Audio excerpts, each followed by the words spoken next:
Genesis 44. Now Joseph gave these instructions to the steward of his house: fill the men's sacks with as much food as they can carry, and put each man's silver in the mouth of his sack.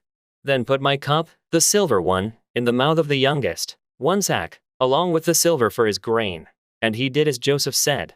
As morning dawned, the men were sent on their way with their donkeys.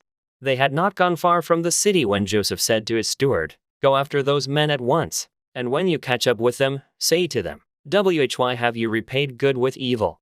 Isn't this the cup my master drinks from and also uses for divination? This is a wicked thing you have done. When he caught up with them, he repeated these words to them.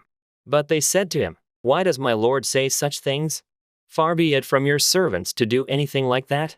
We even brought back to you from the land of Canaan the silver we found inside the mouths of our sacks.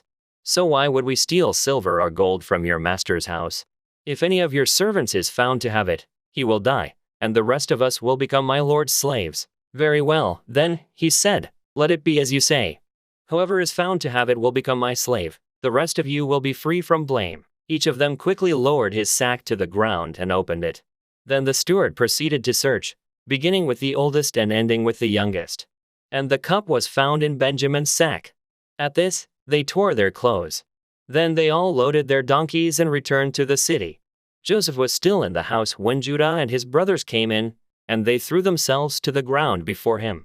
Joseph said to them, what is this you have done?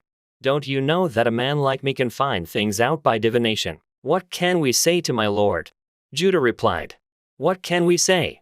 How can we prove our innocence? God has uncovered your servant's guilt. We are now my lord's slaves, we ourselves and the one who was found to have the cup. But Joseph said, far be it from me to do such a thing. Only the man who was found to have the cup will become my slave.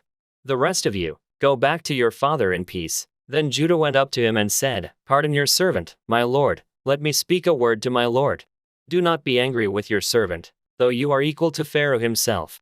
My lord asked his servants, do you have a father or a brother? And we answered, we have an aged father, and there is a young son born to him in his old age.